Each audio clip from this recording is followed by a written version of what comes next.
अवज्ञानितमरन्धस्य ज्ञानाञ्जनशलाकया चक्षुरुन्मिलितं येन तस्मै श्रीगुरवे नमः। वन्देऽहं श्रीगुरो श्रीयुतपदकमलं श्रीगुरून् वैष्णवांश्च श्रीरूपं साग्रजातं सहगणरघुनाथान्वितं तं सजीवं साद्वैतं सावधूतं परिजनसहितं श्रीकृष्णचैतन्यदेवं श्रीराधाकृष्णपादान् सहगणललिता श्रीविशाखान्वितांश्च। हे कृष्णा करुणा सिन्धो दीनबन्धो जगत्पते गोपेश गोपिका कान्त राधाकान्त नमोऽस्तुते। तप्तकाञ्चन गौराङ्गी राधे वृन्दावनेश्वरी वृषभानुसुते देवी प्रणमामि हरिप्रिये। नमो महावदान्याय कृष्णप्रेमप्रदायिने कृष्णाय कृष्णचैतन्य नामिने गौरत्विषे नमः। पञ्चतत्त्वात्मकं कृष्णं भक्तरूपस्वरूपकं भक्तावतारं भक्ताख्यं नमामि भक्तशक्तिकम्। श्रीकृष्ण चैतन्य प्रभु नित्यानंद श्री अद्वैत गदाधर श्रीवासदि गौर भक्तवृंद। हरे कृष्णा कृष्ण कृष्ण हरे हरे हरे राम राम राम हरे हरे। जन्माद्यस्य तन्मयादितरतश्चार्थेषु भिज्ञस्वराट् तेने ब्रह्म हृदयादिकवये मुह्यन्ति यत्सूरयः। तेजो वारिमृदां यथा विनिमयो यत्र त्रिसर्गो मृषा धाम्ना स्वेन सदा निरस्तकुहकं सत्यं परं धीमहि। नारायणं नमस्कृत्य नरं चैव नरोत्तमं देवीं सरस्वतीं व्यासं ततो जयमुदीरयेत्। Reading from Srimad Bhagavatam, 3rd Canto, chapter 31, verse number 33. Teachings of Lord Kapila, his mother Devahuti, and he is explaining how the living entity takes birth and how he suffers in the womb and after taking birth. So in the previous few verses, the childhood suffering was described, because child is very helpless, unable to speak or express our feelings, and therefore suffers because of whatever trouble he or she is facing. And then when he grows, becomes young, then another type of suffering comes. So in this way he keeps on performing activities for maintaining this body, and this leads to bondage to karma. Now he says that Satyam Saucham Daya Maunam Buddhi Hri Shri Hri Yasha Kshama Shamodamo Bhagascheti Yat Sangatyati Sanshayam Teshva Shanteshu Mudheshu Khandita Atmasva Sadhusu Sangam Nakuriyat Chochesu Yoshit Krida Mrugeshu Cha. So now he is giving some advice, because in the previous verse he said that one should not have improper association. Yadi asadbhi pathi puna shishno darak kritodhyami astitoram tejantu tamo visti purvat. That if one associates with asat people, materialistic people, then again you have to take birth. So what is the symptom or lakshan, how to recognize who is asat So he says Satyam Socham Daya Monam Buddhi Sri Hri Yasa Kshama Samodamo Bhagasyeti Yat Sangat Yati Samsham. By associating with these people or person, if you lose your truthfulness, cleanliness, compassion, silence, intelligence, beauty, shyness, fame, forgiveness, control of mind, control of senses, opulence, then that is the asatsang. What can be more than that? You lose everything. Whatever good qualities you have, you lose them. So learn, become expert in telling lies, not clean habits, become cruel, no monovrata, always jalping or prajalping, talking, and lose also your external beauty, name, fame, etc. All these things are lost. So Sri Vishnu Chakravarti says, Asanta eva keti tan lakshayan tat sangam nishedhati satyamati tribhi. That who are actually these materialistic people, he describes this in these 3 verses, and also advise not to associate with such people. So yat sangat yati sankshan. So this is the influence of association, which we have been talking, that how the association is very influential on us. It can disturb our mind, it can elevate our consciousness, change our plans, our desires. All these things can happen by association. So therefore he says that one should not associate with such people. Sangam na kuriyat yat chochesu. One should not associate with such people who are ashanta, very disturbed, and mudha, not very intelligent, and khandita atmasu, and they have attachment to the body, and they are very deplorable, and yoshit krida mrigesucha, and they are the toy in the hand of human. So be very careful. Women like to play with toys, and men are the toys for them. Boys are the toys. So avoid such association. Now the next few verses you have to hear carefully, because all the women will be disturbed by this. So he says that na tathasya bhaven moho bandhascha anya prasangata yosit sangat yatha punso tatha tat sangata. So there is no other thing which is more bewildering to a man and cause of bondage than associating with a woman. And more than that is to associate with a person who associates with them. So if you associate with a woman, you will figure it out very quickly and get frustrated.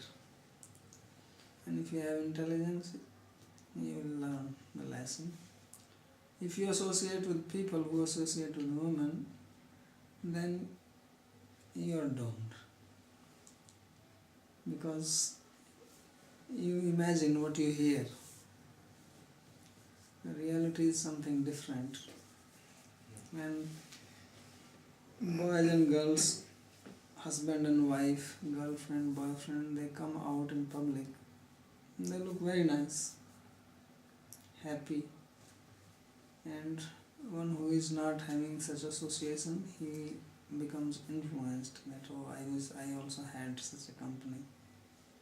When the same people are in the house, they are having a different scene, fighting with each other, right?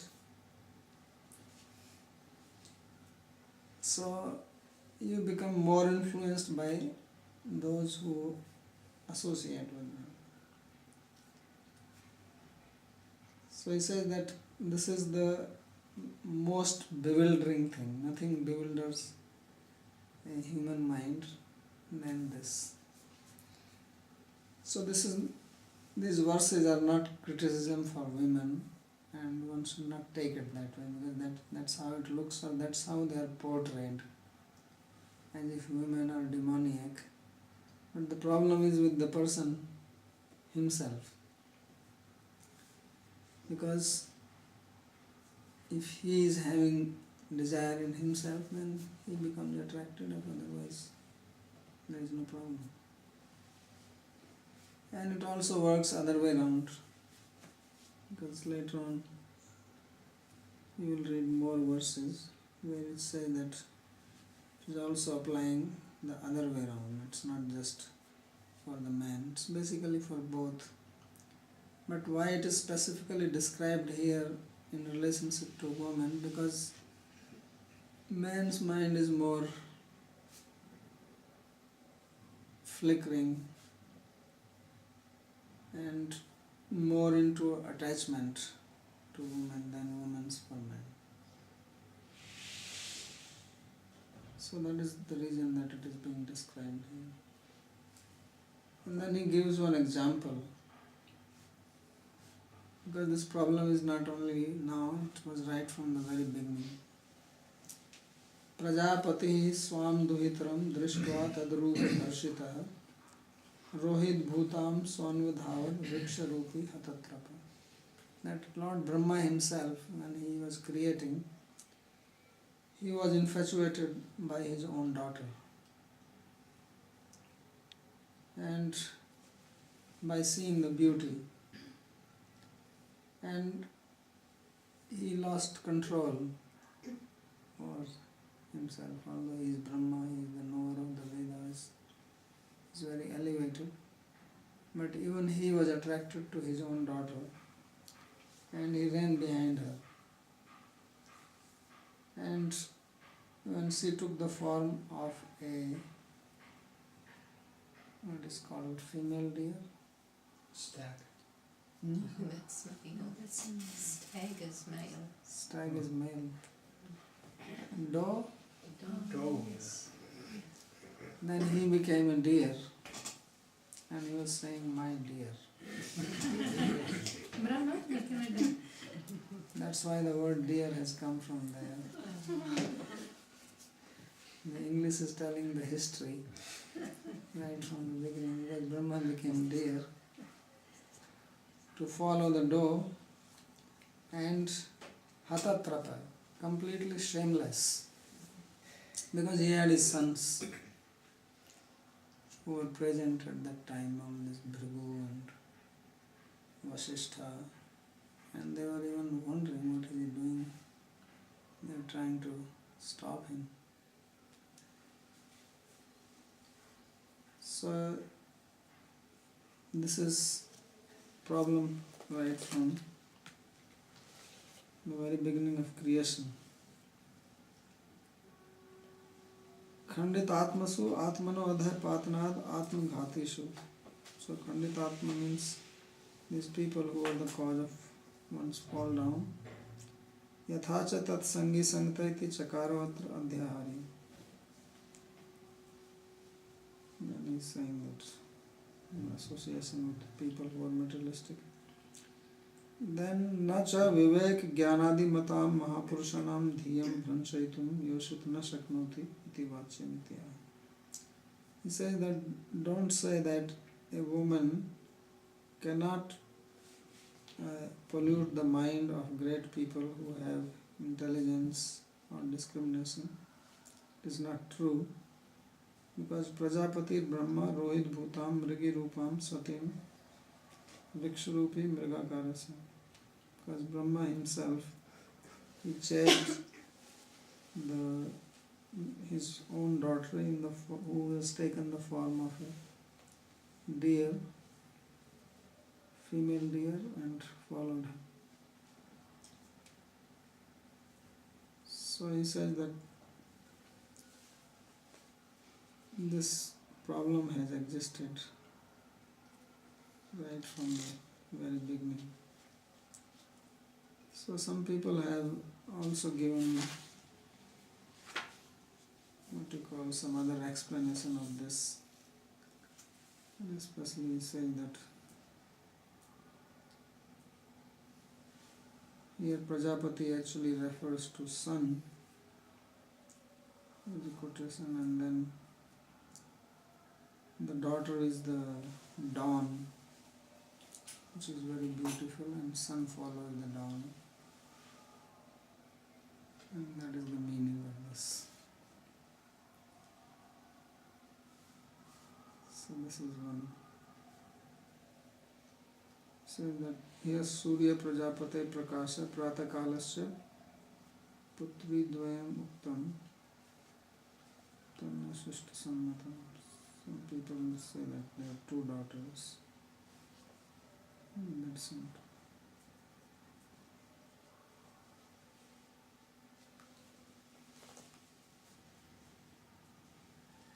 So he continues further on the same theme,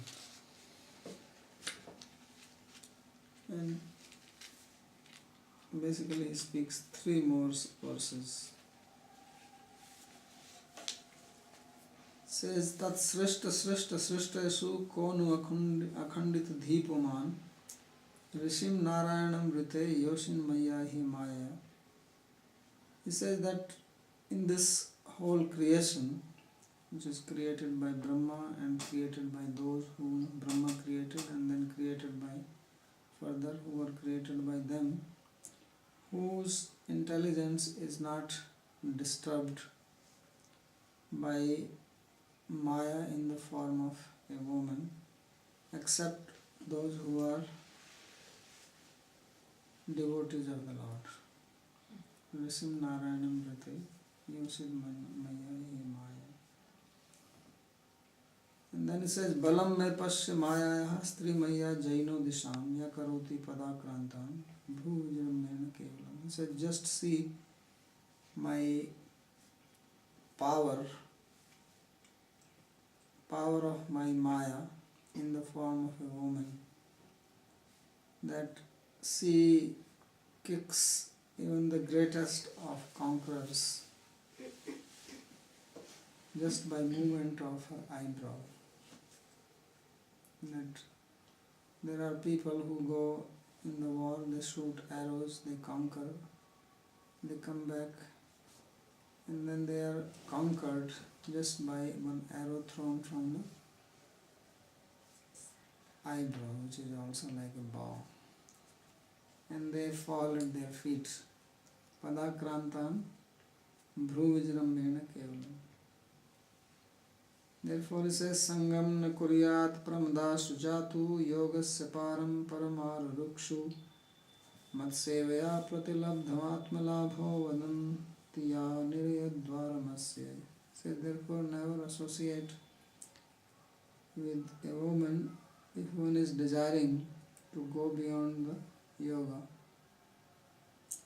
and one who has attained oneself by performing service to me. For them, this is the gate to hell.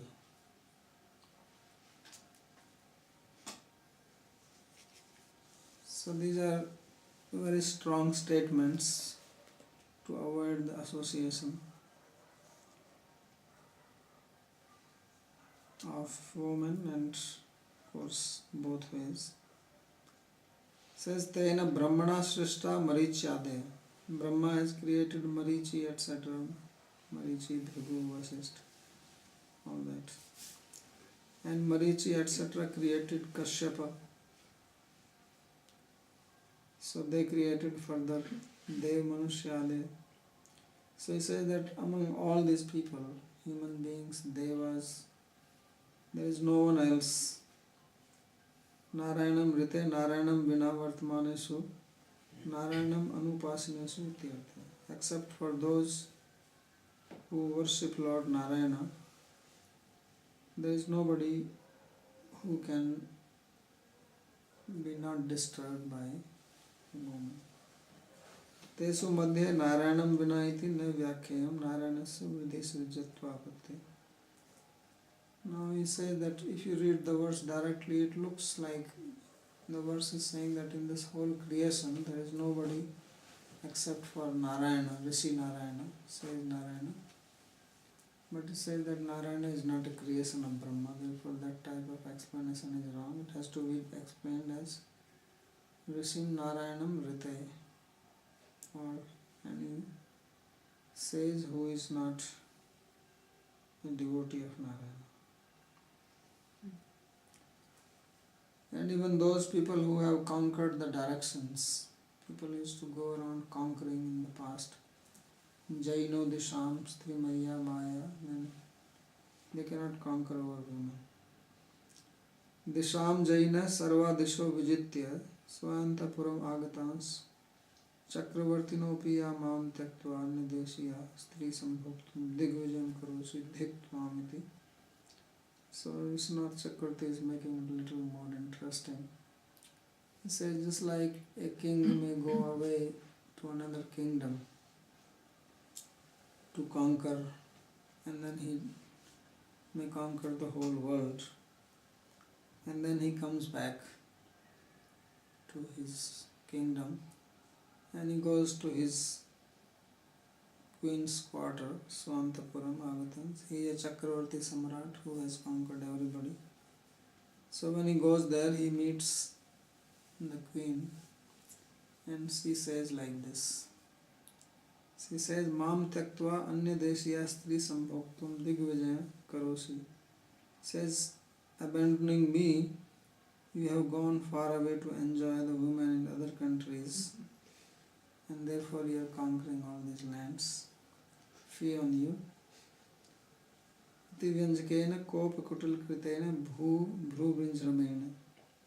So then she gets angry, and in anger she makes her eyebrows bent, and Manani Stri Jati. So she is a Manani. Manani means she is upset, and then the king goes to pacify her and fall down at her feet. So Stri Jati Stan Prananta Padakrant. So when he is falling down to please her, then she kicks him on the head. That is the meaning of Padakrant.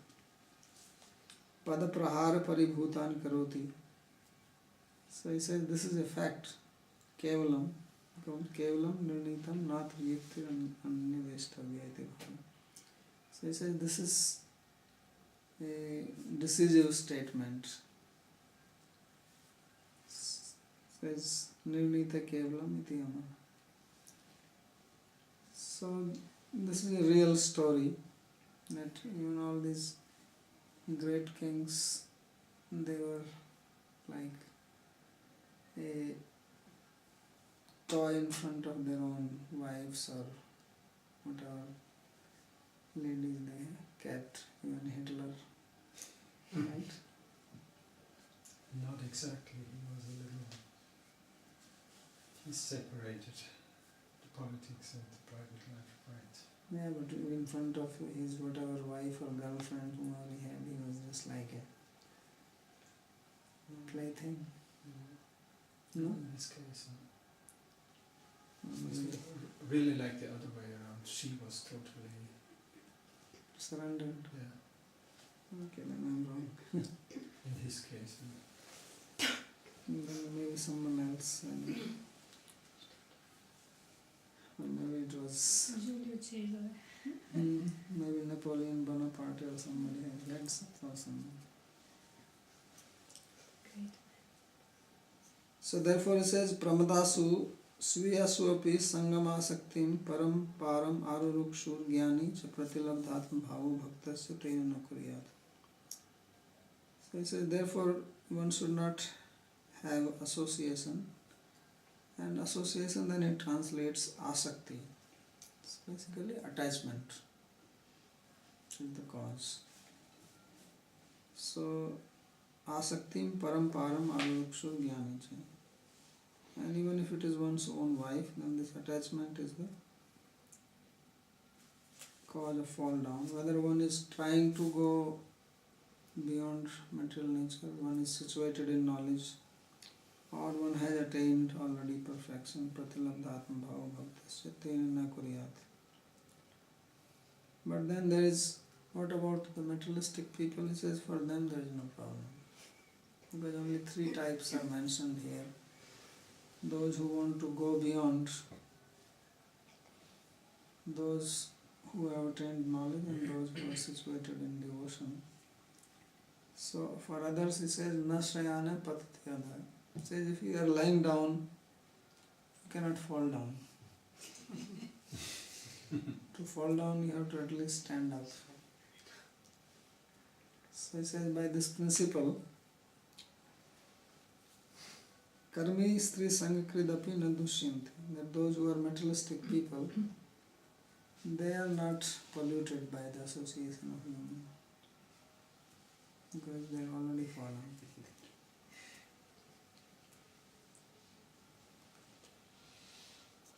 So there is some interesting verse. There is one verse, it says, Satpunshu cha tatha strishu na sango dosamavahet yatha yogya gunaiva doshakrit dushta jantushu. Says that to associate with good people or women, that is not the cause of problem. If one does it as much as is needed or necessary. But if one associates with people of low nature, then that is the cause of fall down. And then there's verses explaining, because the word pramada here means one who causes disturbance to the mind.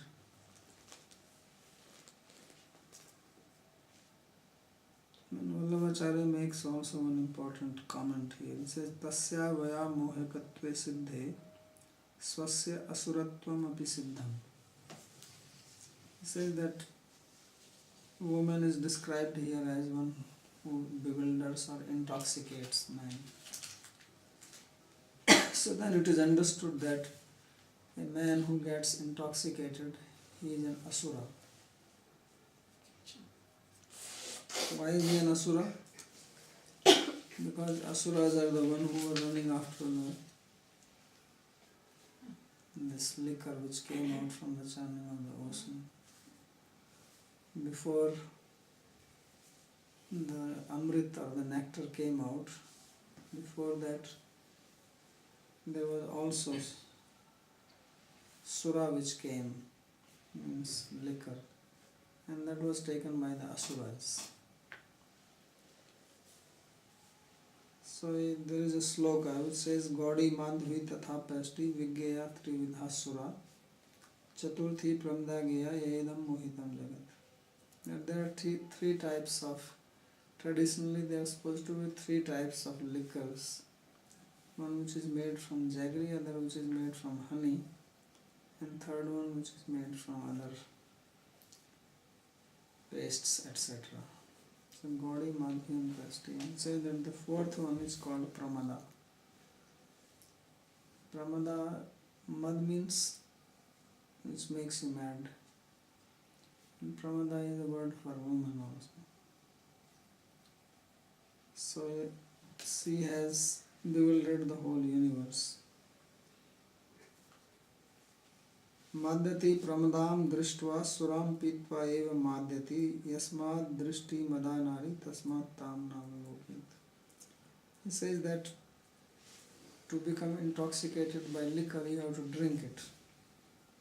But a woman can intoxicate you just by the looks. So she is more powerful.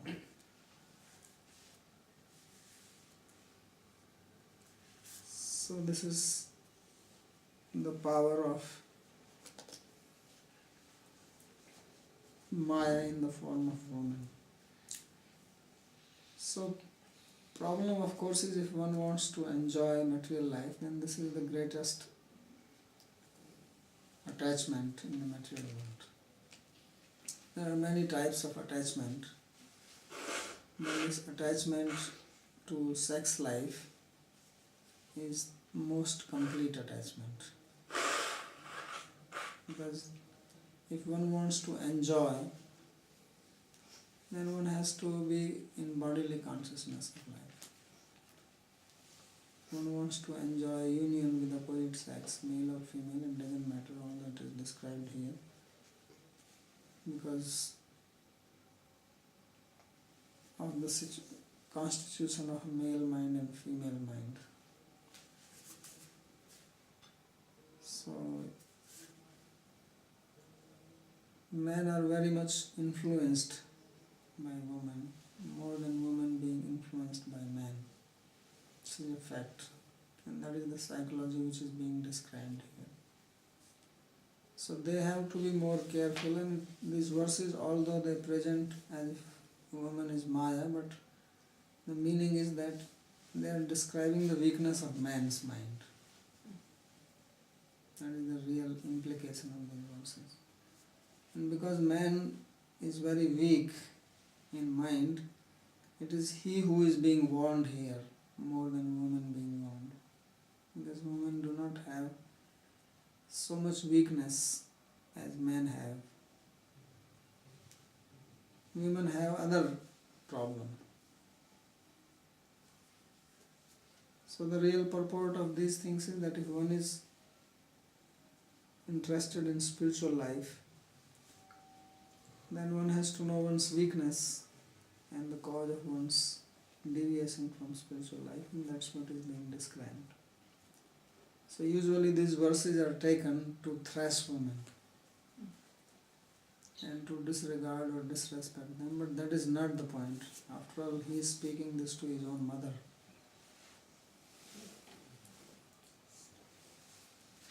And second thing is that this is not for all women. Obviously, if he is talking to his own mother, he is not thinking of like this about the mother, that my mother is also Maya. He is sitting there and actually speaking and giving this lecture to her.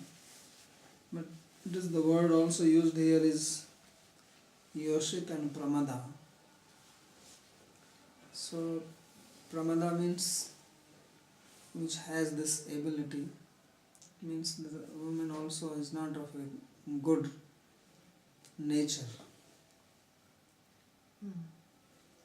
So they have to be avoided or naturally.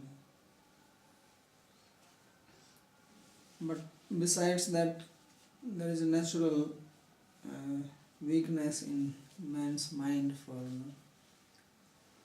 association of women, and that's what is being described here.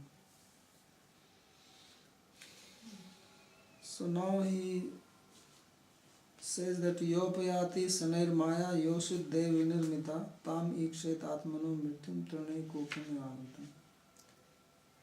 So he finally warns further that a woman is the Maya of the Lord, and he has made it Devanirmita, Yoshit Devanirmita, and it comes slowly. So tam ikshet atmano mrityum trinai kupam evavit. So one should be very careful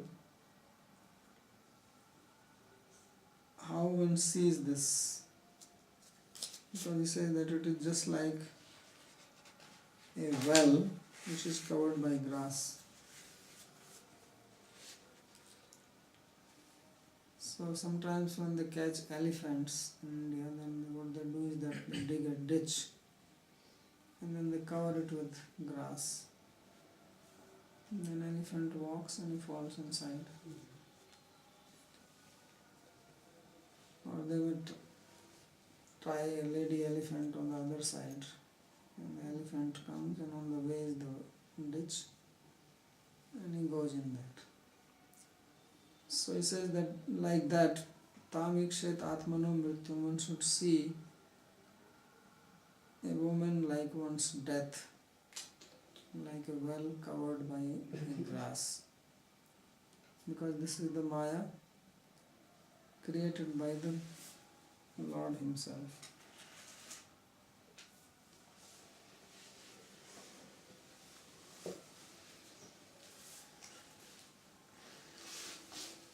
So yacha purusham viraktam gyatva sviya niskamtam vyanjayanti susvanadi misene upyati sapi anarth karani ityahi. So Vishwanath Chakravarti is giving little more now. He says that sometimes a woman may approach with the pretext of doing service to a renounced person. So this can also be the cause of one's fall down. And therefore one should be very careful, attentive. Atra trinaachadit kupasya mai janah patatu iti bhavna bhavat kasyadit parshvepi anagamanat sarvatra udasina va bhakti gyan vairagyadi mati va unmad chetana nidrana va mritapi vasti sarvatra dure parityajya iti vanjita. So he goes to the ultimate limit now.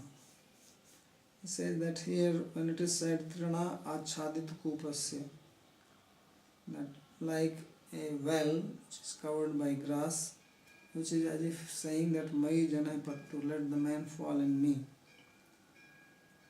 Iti bhavna bhavat kasyachit parsepi anagamanat. So he says like the well is not going anywhere, the well is staying in its own place. The other part of the verse says that if a woman approaches somebody, you have to be careful. But it says even if someone is not approaching, then also one should be careful. Kasyachit parsve api anagamanat. Even if one is not coming. And even if sarvatra udasinava, even if she is very indifferent to someone, bhakti gyan vairagyadi mativa, or even if she is devoted, renounced, or has knowledge, unmadad achetana nidranava, or if one has become unconscious because of unmad or whatever, by drinking something, nidranava or sleeping, mritapi, or even if one is dead. So stri sarvatha eva dure pratyagi, say that woman should be kept away always. So this is the complete Babaji style.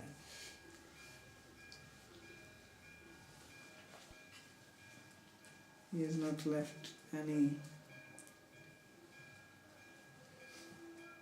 what you call, possibility for any.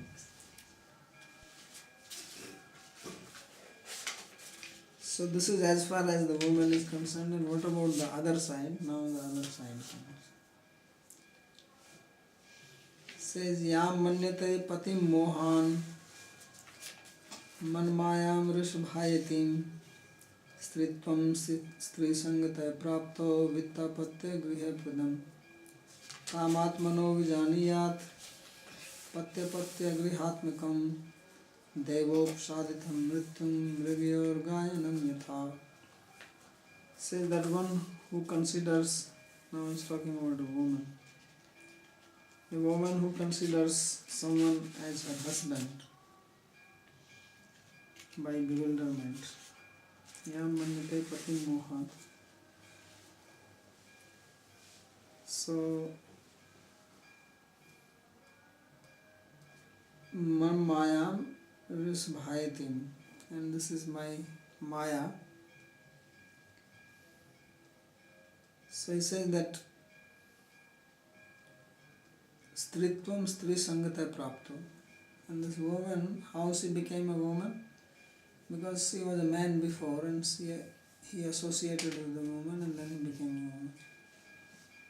And now she is attached to a man and Vittapatya Griha Pradam, who is giving her wealth, children, house, etc., considers him as the husband.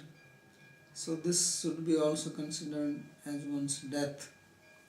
Devopsaditam mrityu, and if he is sent death by the Lord, tam atmanu vijaniyat, in the form of children, house, husband, all this. Mrigayor gayanam yatha, just like the music for the deer.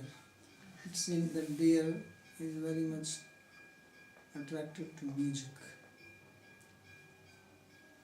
That if you go and play music in front of the deer, then he will come near you and you can catch him. So like that, the husband is music for the wife, who will also catch her and bring an end to her life. So he says that just consider it as your death.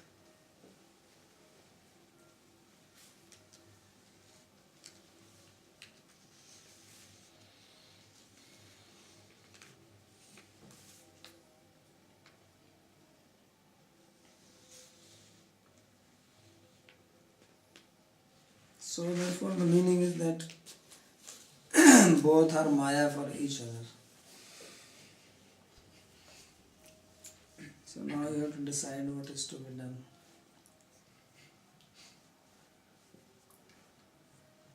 They have to remain separate. Yatha bhakti jnanvata punsham yosit darshan anarth hetu tathaiva bhakti jnanvati nam yositam pumansya. He says, just as for a person who has devotion and knowledge, association or attachment to a woman is the cause of fall down, in the same way it also works from the other side, that a woman who is a devotee and has transcendental knowledge, then the association of man to her is also the cause of her fall down. Who was this speaking? Vishwanath Chakravarti? Yes. Okay. But this is also in the verse. The verse is also saying that. There is also in Brihadaranyaka Upanishad, Yajnavalkya and Maitri, where in Maitri, Pati Ukama, Pati Priya. Yes. So that is also there in the Upanishad.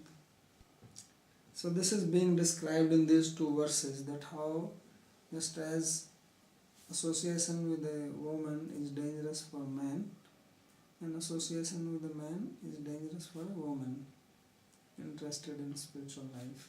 That is the outcome. Rishbhayatim purushvad acharantim yam mam mayam patim vittadi pradam mannate. So Rishbhayatim means one who is acting like a man. Acting like a man, woman acting like a man means just like the man was acting towards a woman, thinking I will enjoy, now she is thinking I will enjoy the man. This is the meaning. Because the whole problem is of enjoyment. So one who is thinking, and thus he considers mam mayam patim vittadi pradam mannate. He says, who considers the husband, which is my maya, as the giver of wealth, children, house, etc., then this is her fall down. Stri sangatayant kale stri dhyanena stritvam prapto jiva. And then who is this woman? He says this woman is nothing but who was a man in the previous life, and at the time of death he was meditating on woman and became a woman. So no woman has to feel disturbed because they are all men just few years ago.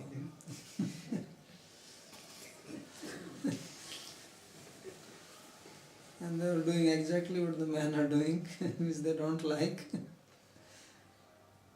So it's their turn now. Tam mayam patyadi rupam mrityum janiyat. He said, just know this Maya in the form of husband, etc., as your death. That you are embracing your death. How is that? Yatha mrigayor lubdhakasya ganam sukhdamapi mrigo mrityum jani. So just as a hunter, he goes and plays music in the forest, and then he attracts the deers and kills them.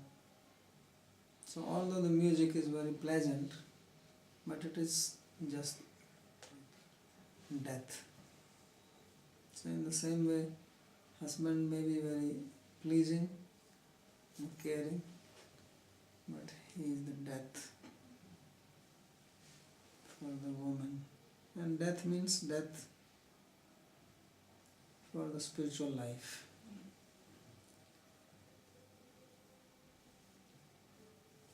So this is his lecture about association.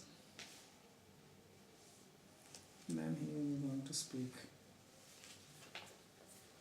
more about material existence, but he is mainly advising the association of male and female and how this is a very great bondage in the material world. And everybody is infatuated by this.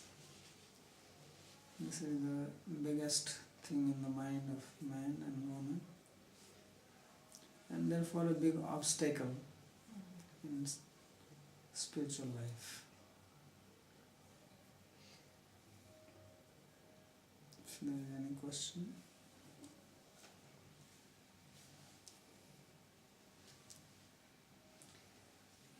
My question is, behind all this there is a design of God, no? How the things are designed and how various influences and purposes. So now I'm wondering why this, because sometimes the solution lies in the opposite. If something is too bitter, you have to take sugar. If something is too sweet, you have to take like a kind of, even in the material world, something functions like that. But this attraction and this like fixed thought and this power which is so strong, what is the, just to keep a person bound, or what is the power? And what is the solution then in the end? Because this is the desire of the living entity to enjoy. So this is the power. So this is one enjoyment. So it's a misuse of the power, is it?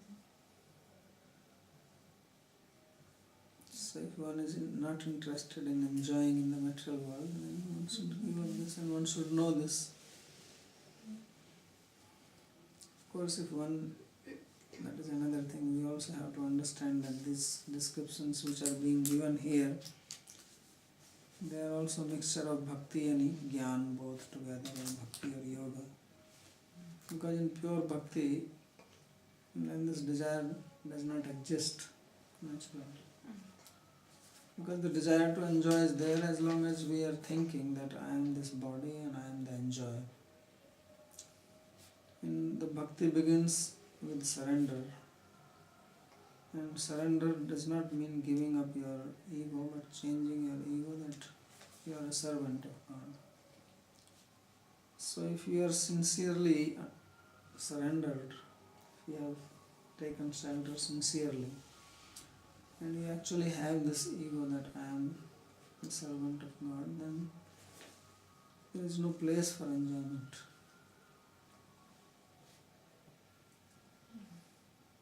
So that's why it's only bhakti which solves the problem. Because in any other process, there is always a possibility of fall down, and that's why they are warned here. Because mainly he was using the word yoga, and in the commentary, what Bhakti talking about Jatu Yogasya Param Param Arakshu Matsevya Pratilabha. Because to become realized or perfect, even in yoga or jnana, one has to do service. That's why he's saying Matsevya. And that's why in the previous verse he said that nobody except a devotee of Narayana can be free from this problem. So although in the commentary this Matsevya Pratilabdhatma Labho, Vishnath Chakravarti Thakur is applying this on devotee. But earlier he says, receive Narayanam Rite Yosin Maya Hiyamaya, except for a devotee. So only devotee can be free from this. And this is what is shown here in Bhagavatam. Because when you go to 10th Canto, then it's all talk about women only.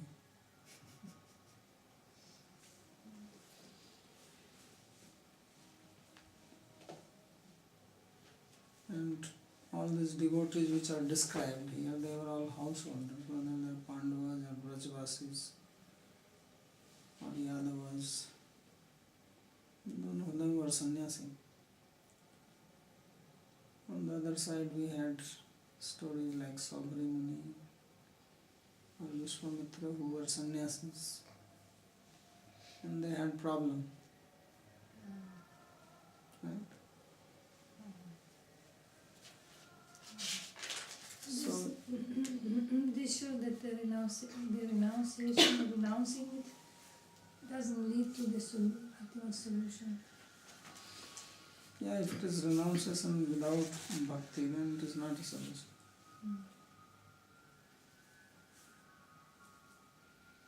And the reason for that is that unless the ego, because what is the meaning of solution or no solution? The problem is that our constitutional position is that we are servant of Krishna. And if we want to be independent of that, It's a problem. then that's what problem is.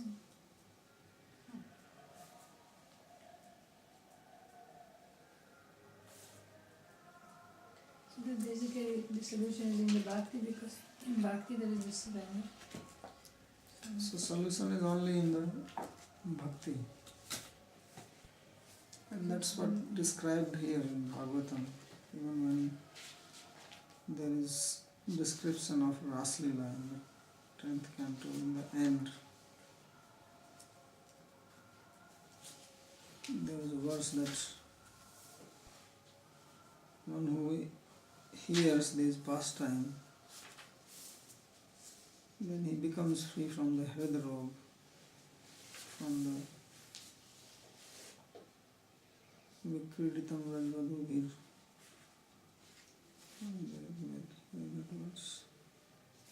Vikriditam Rajvadubhir idam cha Vishnu Shraddhanvito na Shunyadath Varnayedya Bhaktim Param Bhagavatim Pratilabhya Kamam Hidrogam Asu Apinoti Achirena Dhira.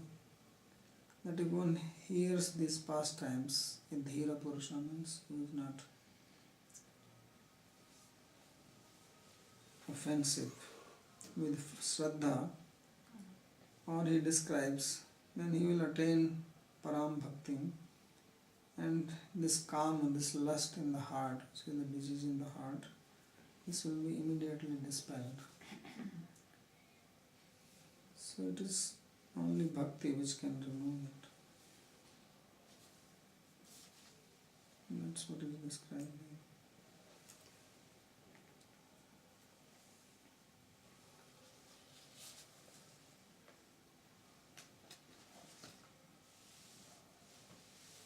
Otherwise it's also not practical. No? Women should not associate with men and men with women, so where are you going to live? That means men should go to Mars and women should go to Venus, because they say that men are from Mars and women are from Venus. So they should go back to their planets and not meet and do their bhajan. So you can book your tickets to Mars.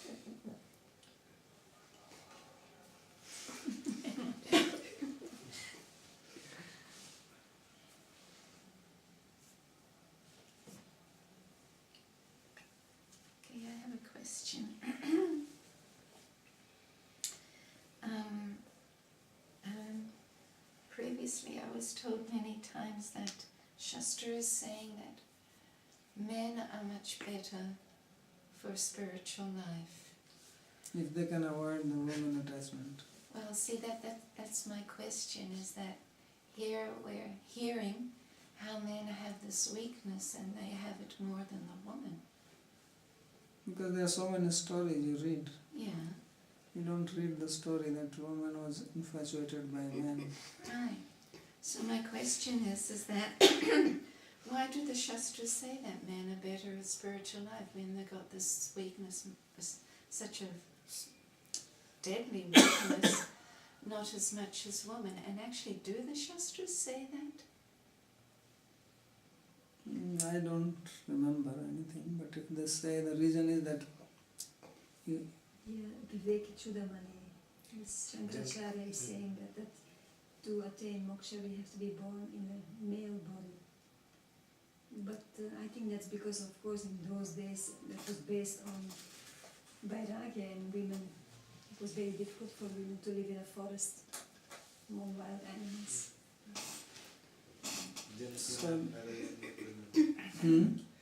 Jantunam narajanma durlabhamatam. This verse is saying Vivek Chudamani.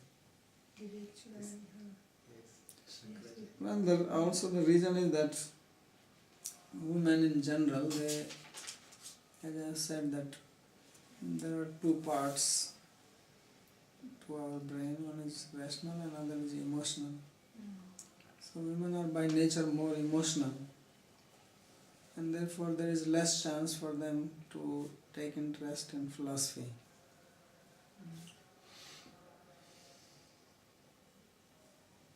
Although if they take interest and take to Bhakti, then they can be better, because Bhakti is more emotional. So both ways it works. And as in the past there was a lot of stress on renunciation, because the main dharma in India was varnashram. And in varnashram the fourth ashram is sannyas, which is not so easy for a woman. So from that point it was described. But in case of bhakti, I think women have advantage if they really understand it. Because bhakti means surrender, and it is easy for women to surrender than to men. Men are more egoistic.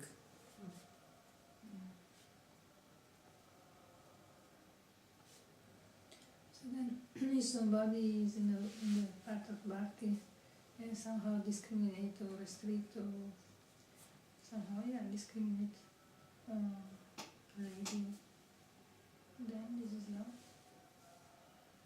Discrimination in what sense? Restricting is, let's say, different things in the dealings, in the service also. Then Yeah, but that does not restrict your devotion. doesn't restrict the devotion. These are all social things. Mm. If you want to do your devotion, who will restrict you? You want to chant, you want to do your deity worship. There is no restriction. The Vedas say that women can't do deity worship, isn't it? Mm. Who says? I was told that. What you are doing? Yeah, Hmm? yeah. I So, am. No one's stopping me. there is no restriction.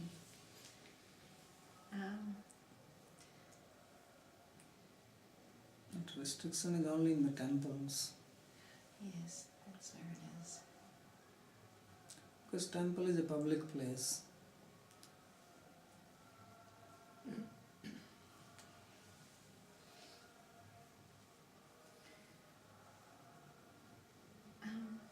One other question I would like to ask is that here we're talking about different energies and different qualities. The male, the female, and each one having different qualities. Can we go right back to the source of these qualities to understand The how source they're is, these are all manifested. material qualities, they come from matter only.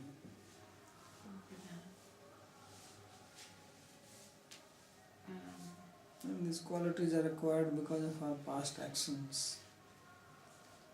As he was saying that if a man is attached very much to his wife, then he can become a female in the next life. So now he has acquired a female quality because of his action of meditation or an attachment.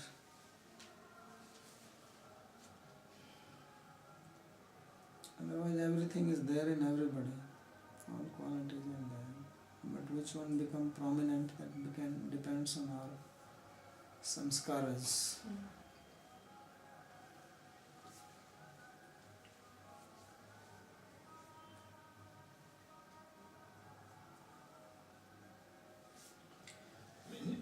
Many times it is argued that these descriptions really promote a patriarchal society, a man-dominated society, which was very much the case in the past.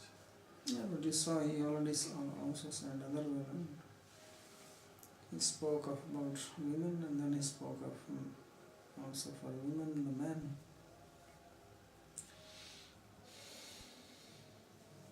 But in general, scriptures really do give more credits to the men than to the women, isn't it? In some places, again I said that when you see it from Varnashram system, which was the prominent, so women had a different role to play in that. I was just wondering how Vishwanath Chakravarti Thakur would comment nowadays, when society has so much changed. Yeah, definitely comments will also change according to the time. Because in the past, although when Bhakti came and became more popular, but the society was still Varnashram. And in Varnashram, this renunciation was most respected. Because the highest ashram was sannyas, which means renounced. So anybody who was renounced, he was considered as saintly. So it was almost like synonymous of somebody being a saint, means renounced. But Bhakti is not based on renunciation. There is renunciation in Bhakti also, but renunciation is not the fundamental principle of Bhakti. Fundamental principle of Bhakti is service. In Gyan Marg, service is not the fundamental principle. So that's why you see all these statements. So we also have to see in what context it is being described. Whether the context is here of Gyan, context is also of Bhakti or of Yoga. And then we have to see. So I don't think that anywhere there is just description of Bhakti, you will see anything like that. Then you have in the Bhagavad Gita Krishna saying, I am this sex life according to Dharma. Yeah. So it's not like, so that means there's credit is given to women as well as men. Yes. It's not that he calls it a Maya. That's exactly, I'm saying that this description is not of pure devotion here. You are saying right from the beginning, the whole description is to make you renounced. And this is what I've been saying, that these 3 chapters, beginning from the last one, and this one, and the next one, their whole purpose is to scare the hell out of you, basically. So that you wake up. It's just to give you a jolt. And you meet somebody who is in material life. That don't just remain in the material life and taking birth and this and that and all that. But you will see later on, he will talk about Bhakti. And then the situation will change. So all these descriptions and the verses, they have to be also seen in which context it is being spoken. You cannot take out usually the tendency is to take out the verses out of context and then quote them. Yes. And then you establish what you want to say, but you have to actually see who is speaking, to whom it is being spoken, and what is the intention of the speech. So he has already described Bhakti there earlier in the chapter number 29. But now to come to begin with that Bhakti, then he's, even in the chapter, end of 29th chapter, he started scaring about people about the time. And this time is this and time is that. Nobody knows the time. That's how he started. And then he came to the family life. All that, how you die and how you Yamdutas are coming. It's quite scary description. So in Bhakti there is no need for this scare. What is the need of all this? But this is to make a person think about Bhakti, one who is not on this path. The Parampurusha and the Prakriti, Parampurusha is the only Krishna and rest of them all are Prakriti females. Then is all this meant for just obstacle in devotions? No, it is not meant an obstacle in devotion. If you become surrendered, then it is not an obstacle. As I said, because people want to enjoy. So then it is there. And this is how the creation is propagated, like the union of man and woman.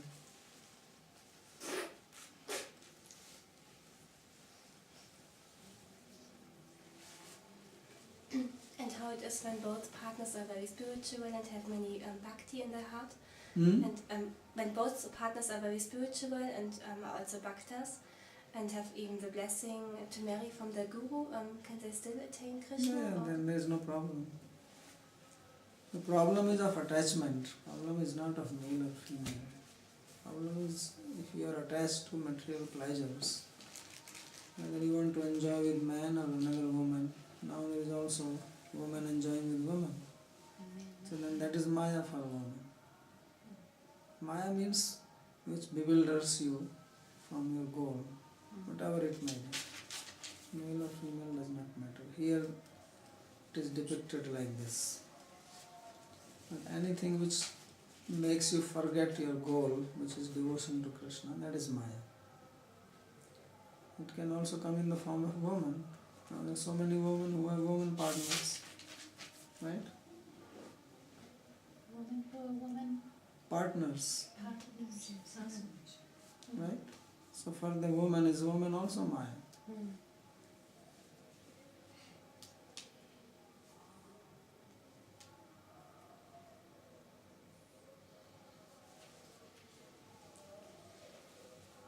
So where do you draw then the line between attachment and love? Because I've seen some examples that, there's lifelong marriages that really, they really go through thick and thin. And these marriages only survive because there is a deep love, which is like, I would say, more than just an attachment, a bodily attachment. Yeah. Love is beyond attachment. Because both of them are not beautiful anymore and attractive or whatever. That's the relations of heart. So, especially in India and also in the West, there are such marriages or relationships which hold a life long and are really, you can really sense that there is a deep love that One. makes them hold together. And so I was wondering, is there a distinction between that attachment that was mentioned here or described here and that love between two people that enables them to even step beyond their egos to keep the relationship up? Did I express myself? Do you know what I mean? Yeah, Yes, of course. if the goal is not spiritual, then whether we call it love or attachment, it has the same outcome. So you would call it refined attachment? Or? Yeah, it could be sattvic attachment, rajasic attachment, tamasic attachment. Sattvic attachment. Attachment with the Lord, like the gopis. So if the goal is not devotion, then this type of love is also going to keep you bound here. Because then you will desire that, oh, in next life also we want to be husband and wife. There are many people like that. They want to remain husband and wife, life after life. Yes. Yeah, that's true. So that is not what you call very great when you see it, what is being described here. It's great from material point of view. And then you have this phenomena of sati. That the woman would even, Yeah. burn herself on the... So that is also depending now whether what is the intention and understanding. If it is only just material love for the husband, then okay, wherever the husband is there, she will join her there. But if it is done with the intention of actually having husband as God, then it can also elevate her. Such a surrender. So that ultimately, as I am saying, it's a question of what is the consciousness, because attachment is also consciousness. So attachment doesn't equal attachment, it is like really refined and less refined. And Everything is, because these are subjective qualities. Isn't that worldly attachment the cause for which the male became female in the next life? That's what he was saying. This is not cause of love, it's just attachments. Yeah, love is also attachment. Yeah, it should be mamta to the Lord.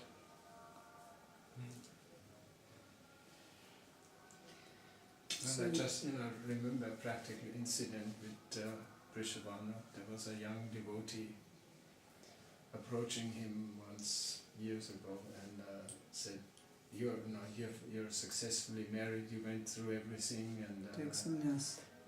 can you give me some advice whether I should get married or not?" So he said to this young devotee, "Better don't get married. Because either if you find a very nice wife, you become so attached that you can never give it up. And if it's not the case, if it is, not exactly what you desired, then you will regret it for the rest of your life."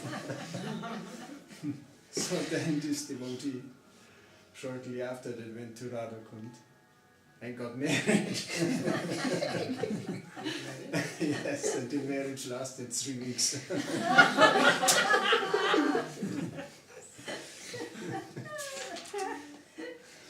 So he told me this just last year, it happened many years before, and he was like telling me, "Please tell Vrishabhanu." Like he said, "This was really powerful because my marriage only lasted 3 weeks." He was lucky to get out so fast. Could have been for 30 years.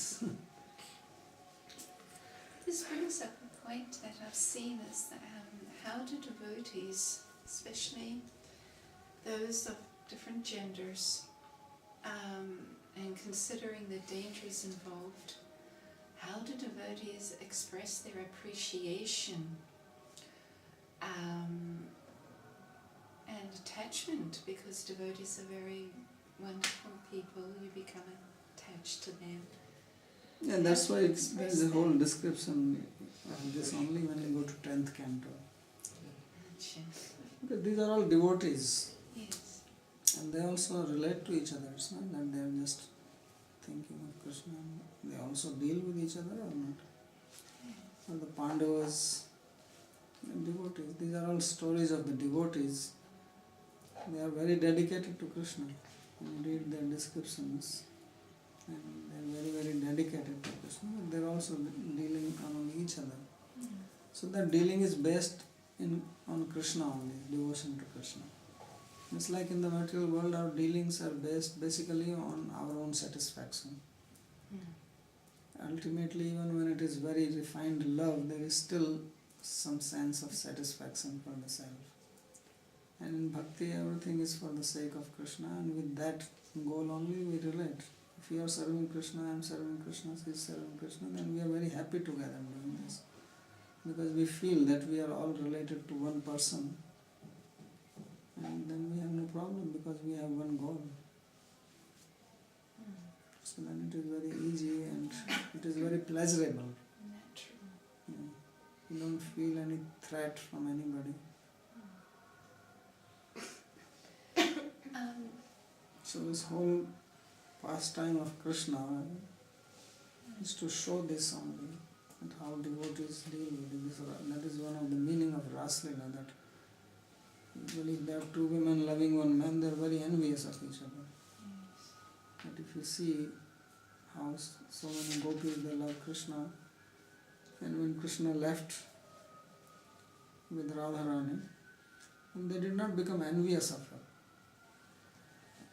Actually, when they found the footstep, they said, Anaya Radhito Nunam Bhagwan Hari Vishwan. He said, oh, she has really worshipped Krishna, she is so great. So they were very respectful and appreciative of him. Usually they will be envious that, oh, the hell is she has taken him away and we are all suffering here. So that is practical demonstration of love among the devotees because of love for Krishna. So can I take this one step further and go back to the point of Astarata Prabhu about the patriarchal society? Because my experience and what I'm seeing is that I would have to say spiritual institutions and the presentation of spirituality is mainly dominated by male-bodied devotees, which creates a certain environment and social arrangement and everything that makes it very uneasy for those devotees in female bodies. Yeah, so this problem is there. I accept that this is a problem. And problems, these are based on, some things are based on traditions which may not be applicable now. Yes. And some things are based on misunderstandings. Because there are many women sincerely endeavouring for spiritual life and are practicing in their way on spiritual life, but they're lacking material and spiritual support. Yeah, because in the history of Bhakti movement, I don't think that ever such a situation arose that women are fully dedicated for this path. In India, women were generally, there were no ashrams. Yeah, and They're still all today there's in so family life. few. There may be some rare cases. Yeah. Okay, Mirabai left home or somebody did like that, but there were no instances that they came and then they are living like the Babajis were living. So this is a new phenomenon, and therefore it needs certain thought how it should be accommodated. And that is possible only if one has proper understanding of the system. Otherwise you keep on following this, well, the Babajis were like that, they will not see the face of the woman, they have to be like that, they have to be like that. But that was a different situation. Now the situation is different. And these women who are coming, they are coming with some other intention. They are not coming to enjoy. Very. So they should also be accommodated properly in the system. So that's why, as he was saying, that if Vishwanath Chakravarti will write commentary now on these verses, probably he will write differently. Because commentaries are also written according to the social situation. There is a principle and then there is application of that principle. So principle is that attachment is dangerous, whether attachment of male for female or vice versa.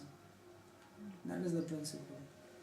How we have to now live in the society so that this attachment does not become an obstacle. That is a practical application of that principle. So principles don't change, applications change according to the circumstances.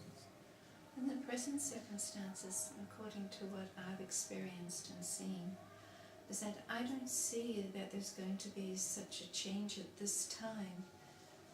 Reason being is that as long as it's so patriarchal that, and those who are in the leading positions and they're aware and they're experiencing the weakness that was spoken of in the scriptures, there will always be that defense to separate and distance, and which is also necessary in a certain way, right?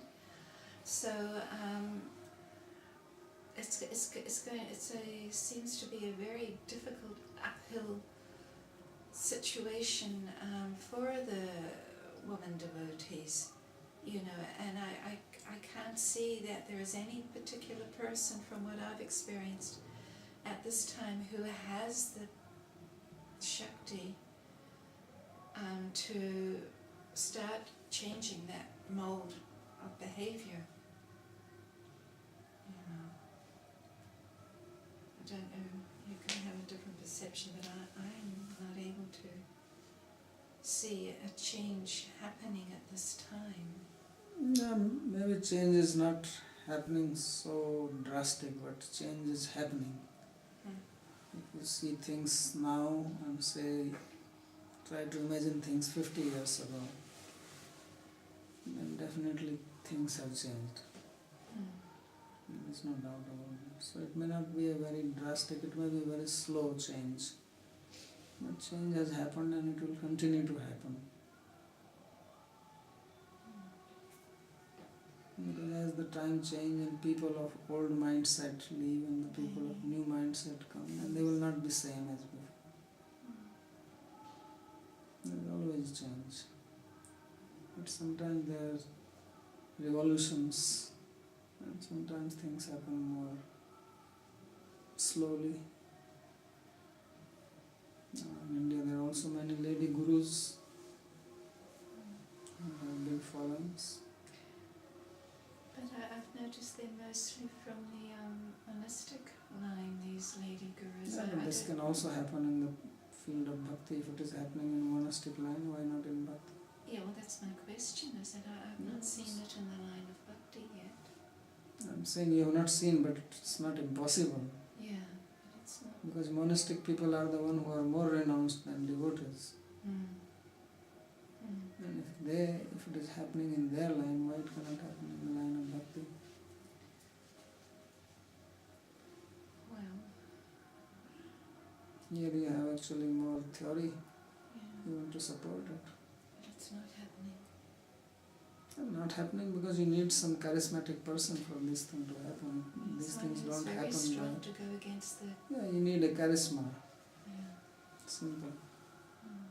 So they have some charismatic ladies like that, like Amma. So if some charismatic devotee lady appears like this, things will change. It doesn't take much to change when someone like that comes.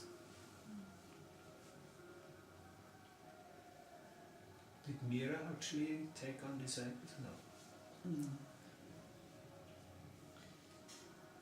How to get out an elephant from the kitchen. When an elephant was in this. Give him a ladder. You have to take a ladder. I imagine 10 to 20 or 50 or 100 people trying to get him out. No, you have to bring a crane. Or maybe he broke his leg. Crane? Huh? Crane? A crane. Yeah. It is not so deep. And Not so deep. It's not so deep. Okay. Still a ladder could break. Okay, I think we'll stop now.